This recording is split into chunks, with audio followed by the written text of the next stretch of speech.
Muy buenos días, queridos estudiantes. Bienvenidos a una nueva clase de literatura. Soy la profesora Zoraida Leaga Terrazas, maestra de Comunicación y Lenguajes.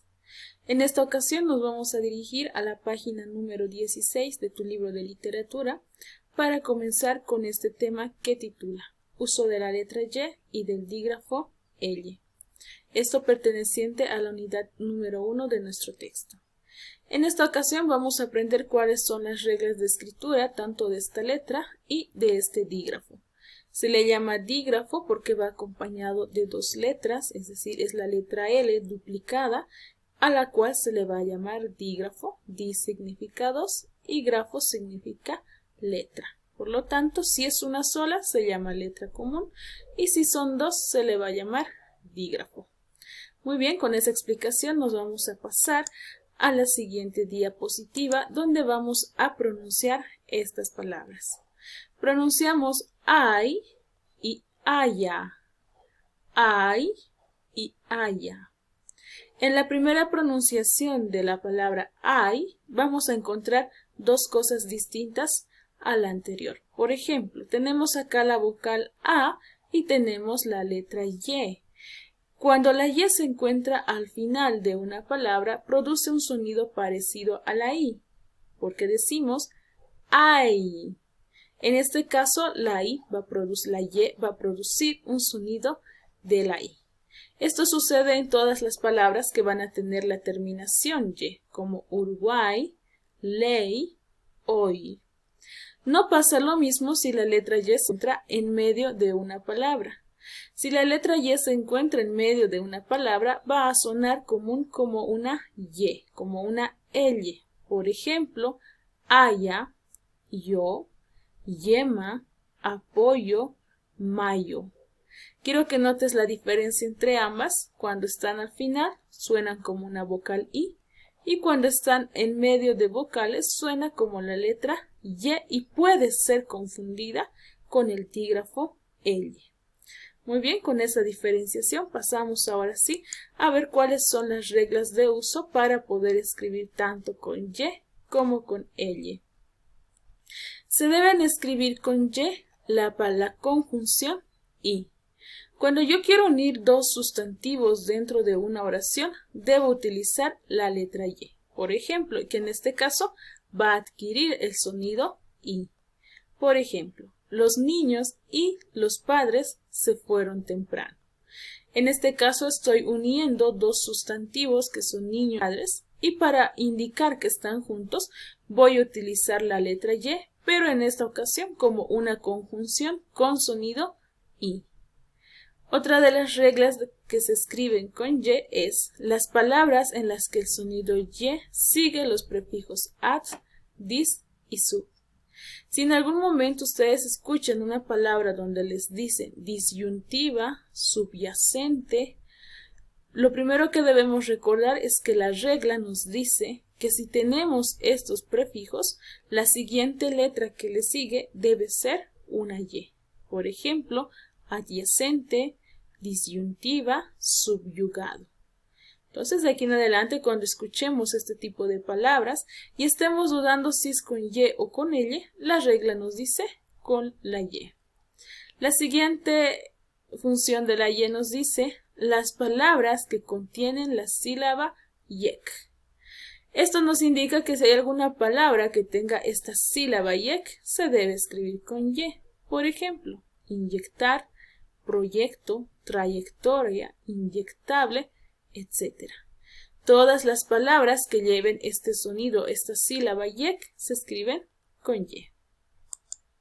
Pasamos ahora a las siguientes reglas.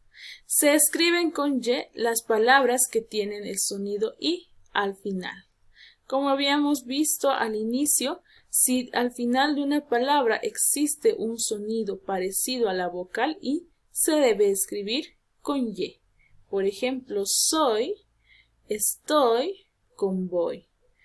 Todas estas palabras tienen un final parecido al sonido I, pero su escritura se debe hacer con la letra Y.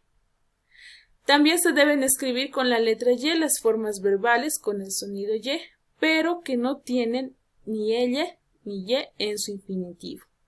Es decir, si yo estoy realizando la conjugación en tiempo pasado de ciertos verbos y este sonido tiene un sonido parecido a la Y, debo escribirlo con la Y.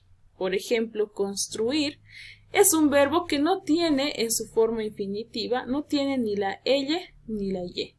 Por lo tanto, su pasado del verbo construir, que es construyó, lo vamos a escribir con la Y común. Por ejemplo, haber, haya. Es muy importante que recordemos esto, pues al hacer conjugaciones verbales, muchas veces en tiempo pasado, vamos a necesitar el uso de la letra Y.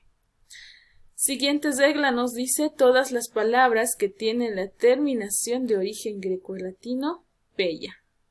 A este conjunto de palabras no hay muchas que podamos explicar. Hay algunas, por ejemplo, etopeya, prosopopeya, epopeya. Cualquier palabra que tenga la terminación peya se debe escribir con Y. Pasamos ahora a las reglas del dígrafo L. Se deben escribir con L todas las palabras que terminan en illo, illa, ello y ella.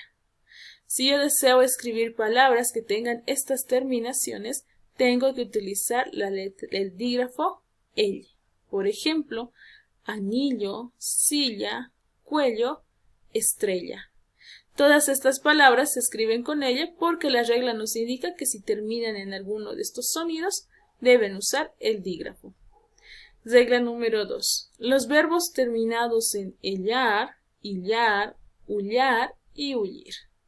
Todos los verbos que tengan esta terminación se deben escribir con la letra Y, L. Por ejemplo, atropellar, sellar, escabullir y arrullar. Todos estos verbos tienen esta terminación, por lo tanto debemos escribirlas con el dígrafo L. Regla número 3. Los verbos llamar, llegar, llevar, llorar, llover y sus derivados. Cuando hablamos de estos verbos estamos hablando en su forma infinitiva. Si yo quiero conjugar estos verbos, lo primero que voy a hacer es cambiar las desinencias. Por lo tanto, la raíz que ya tenía la letra L no debe cambiar. El caso de llamó viene del verbo llamar, que se escribe con el dígrafo L, y al conjugarse no pierde ese dígrafo, lo mantiene. Lo mismo el verbo llevar, que al conjugarse mantiene como llevamos. Llovía del verbo llover, lloró del verbo llorar. Muy bien, hasta acá la explicación del día de hoy. Espero que te haya resultado de mucha utilidad. La escritura de las palabras, tanto con la letra Y como el dígrafo L, la vamos a aprender de forma correcta mientras más la practiquemos. Por lo tanto, a partir de ahora, recuerda estas reglas que acabamos de avanzar. Muchas gracias por tu atención. Te espero en la clase por Zoom para poder resolver el cuadernillo de literatura. El cuadernillo que ustedes les han dado con el libro se va a resolver en la clase en vivo por Zoom, así que no faltes. Te espero en la clase. Gracias por tu atención.